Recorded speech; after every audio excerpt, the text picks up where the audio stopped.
I mean, he's got a couple good roundhouse kicks in the videos. I mean, I don't know how many times it took him to take that video. His spinning hook kicks were pretty garbage. David, if you're watching this, buddy, I'll give you a tip right now just to help you with your wheel kicks because they absolutely suck.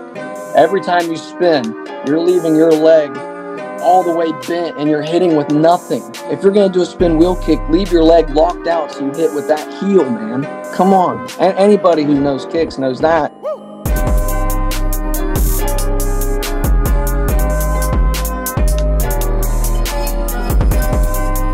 All right, ladies and gentlemen, I am here with Erik Coon, a very exciting up-and-coming fighter. You're getting ready to compete May 13th in Bridgeport against David Wiley, a guy who there's a little bit of bad blood with. We saw an interview with him not long ago, and I think after you saw it, you said you had a few things to say. Yeah, no, for sure. This guy, you know, I will say this, you know, right off the bat, all due respect for stepping in the octagon. There's not a lot of people that do it, so, you know, respects to him there. But at the end of the day, man, one thing I got to say is he likes to talk about my karate background and how, you know, it's not applicable or anything. You know, one true example I have is look at karate combat right now. All those fighters that are in karate combat, you know what they were before that? They were point fighters in karate. And now they are showing their abilities of full contact and what it's about. And especially with that point fighting, he mentions a lot with his height and how much, you know, of a disadvantage is going to be, which he's right. You know, having that height is a huge advantage and having that reaching is an advantage. But what he doesn't know about me is when I was on the U.S. team for karate was I did that at 184 pounds, right? And that means most people at 184 are about 6 foot plus.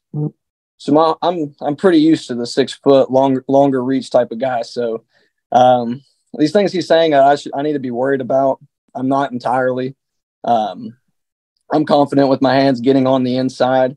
I'm a lot faster than he thinks. So if he needs to make sure he's ready to control that distance because I'm going to be ready to break through and come inside. And, you know, you're just bursting onto the scene, but you're a really exciting guy. You've got a very, very highly accredited background in karate. Tell the people a little bit about where you came from, your origin story.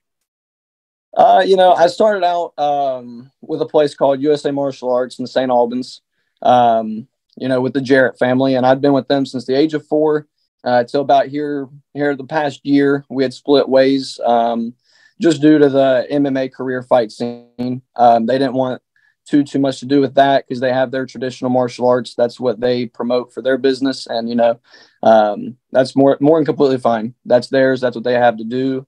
But I found the new home in Hurricane, Category 5 Jiu-Jitsu under Shannon Newhouse and Wes Thompson. But with the karate, man, I did it since the age of 4 with no layoffs, no breaks. You know, I was always assumed when I got my black belt at, I believe, 12 or 13 years old. Even before that, I was helping out with the kids' classes. And, you know, if you're a good student in the martial arts and you're helping with a kids' class or something like that, you need to take that as like a private lesson, right? Because the kids are getting taught this technique. It's the same technique an adult can use. You know, everybody's going to use these different abilities. So if you really hone in, that's why I always felt like I was a little bit of a step ahead growing up in the sparring aspect of karate, and then ended up making the U.S. Olympic team, traveled to Guayaquil, Ecuador in the Pan American Championships and fought in the World Championships in Santiago, Chile. Both great experiences. Nothing better than getting to represent your country, knowing you are the #1 seed in America for that weight class, for that division. And man, like I said, I've just done it from the age of 4, never stopped, no layoffs, no breaks.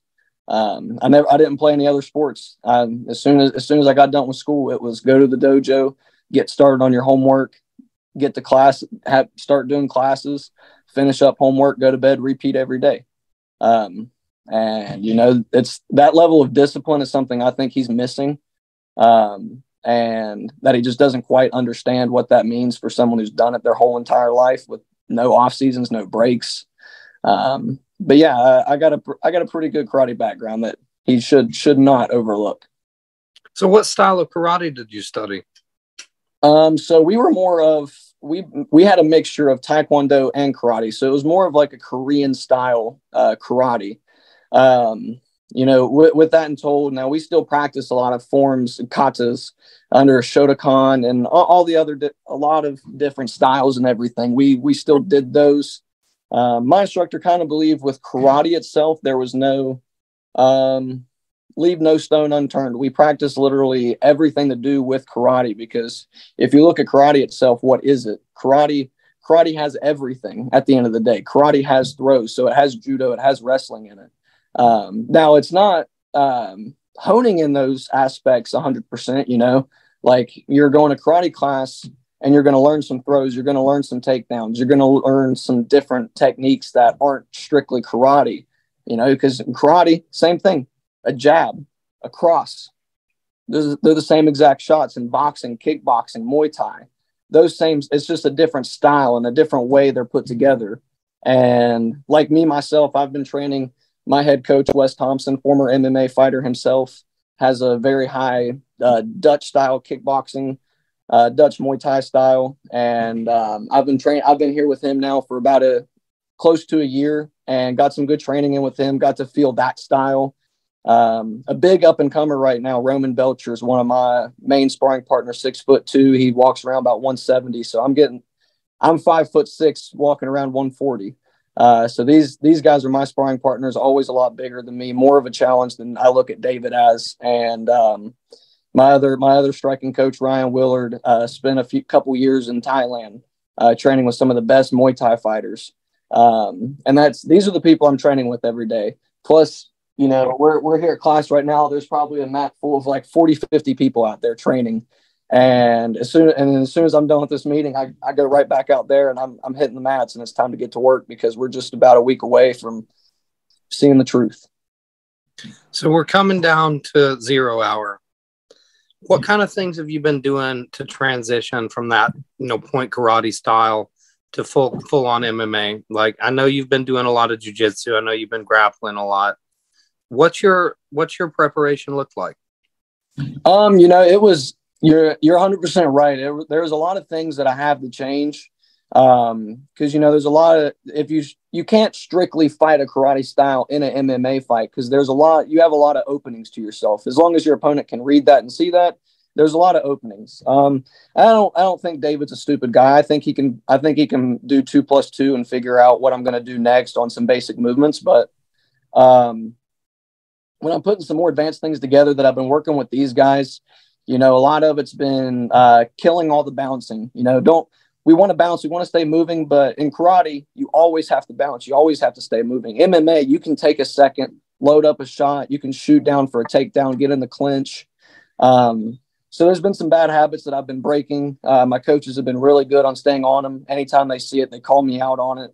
There's no yes men here at all. This place here is full of people that want to get better, and we push ourselves every day to make sure we're not making the same mistakes as we did as yesterday. And if we did, we're calling each other out, making sure we know that that's what we're doing. Bringing in some, Roman with his boxing abilities, Ryan with his kickboxing, Muay Thai, same as Wes, getting some of those more standstill, like rooted to the ground strikes, getting those mixed in, man. And then with jiu-jitsu the awesome jiu-jitsu that they have here, putting that all together. And like I said, just killing some old bad habits. Like you said, 100% right. Training hardcore on boxing, kickboxing, Muay Thai, my jiu-jitsu game. And, the first drill we did to open up fight camp because I've been preparing for this fight, strictly this fight, for about 2.5 months. And the very first day, fight camp was 6 minutes straight of Ryan, one of my coaches, being on top of me and mount, working on ground and pound escapes. We wanted to start day one just being in the worst possible position ever. And I heard David say earlier that he's going to get on top of me and do some ground and pound. I'm willing to bet anything that he could not hold me down for longer than 7 seconds. Because if he, for whatever reason, if he was able to get me down on my back and get on top, I'm going to be up and out of it just as quick as that. That's really, I was curious about it. I know you kind of want to keep your game plan close to the vest, but without giving too much away, I would guess that you want to see this fight stay on the feet. Yeah, of course. I want to be able to, You know, because a lot of people right now that haven't got to see me compete in a few years. You know, because 2019 was the last year I was highly competitive and on the big scene of competing. So I know there's a lot of questions. There's a lot of questions behind me about what are my abilities? What am I going to be able to do? Am I going to be able to take these shots?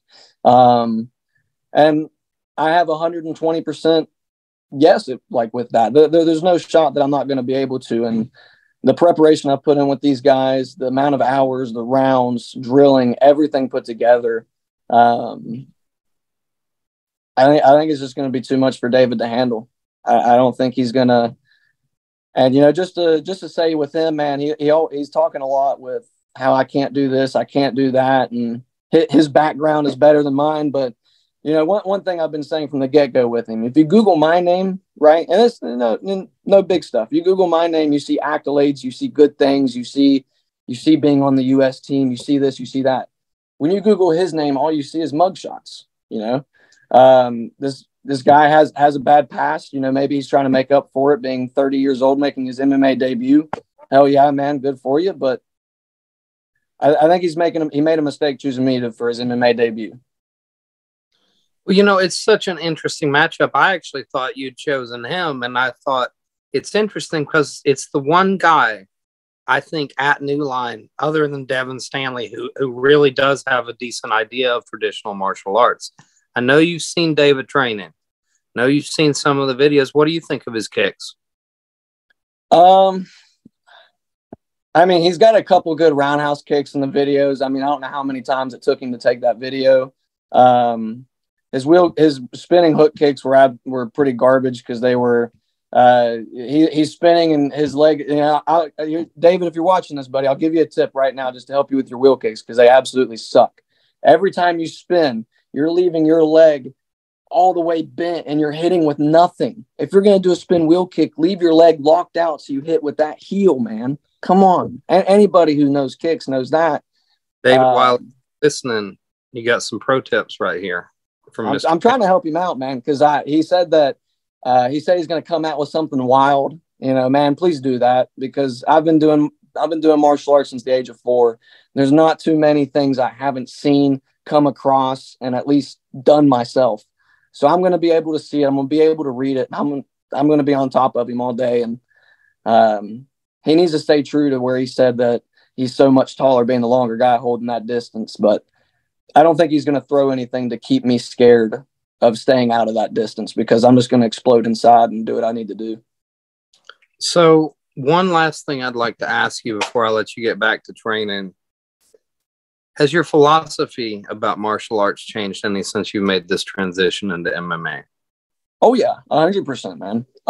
You know, because coming from the traditional martial arts background, there's so many different disciplines that we take in ourselves that that you go by every day, you know.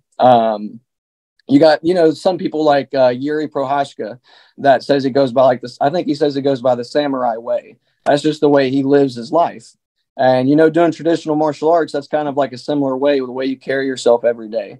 Now coming into MMA, I'm keeping a lot of that traditional in me with the way I walk, the way I talk with certain things. But when it comes to the actual fight itself, training for MMA has definitely been a whole huge new eye opener. Because there's no longer a ref to say stop, award a point, and re-go. This is one full go until someone's either unconscious or taps out. You know what I'm saying? So it's been a whole new ball game. I've enjoyed this camp so much. I've honed in on a lot of new skills that I've never really practiced before, never really drilled before, and found that I'm really good at these things. And being at 135 pounds is going to be fun for me. I've done one jiu-jitsu competition at 135, and I felt really good at this weight. And that's what I questioned David highly if he's going to be able to make weight. He's 6 foot tall. If everything I'm reading is correct, he's 6 foot tall, making 135. I feel like that in itself is going to be a challenge for him.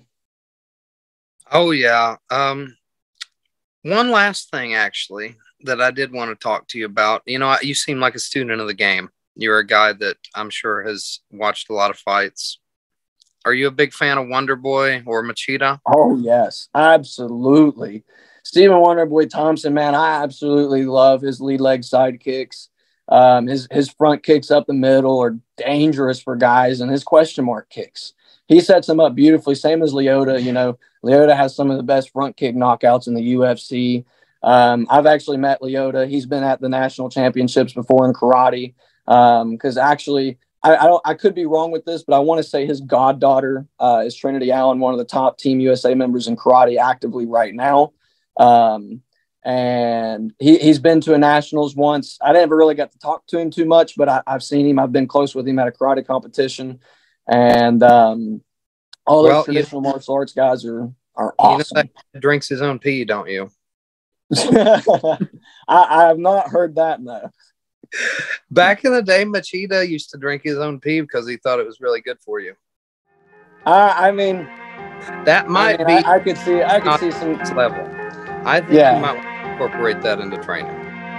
I'll think about it. You know, I don't want to. You know what? I just don't want to change my game up this close to the fight. You know. Yeah, you better do it next camp. Next camp, you got to get on a regular piss drinking.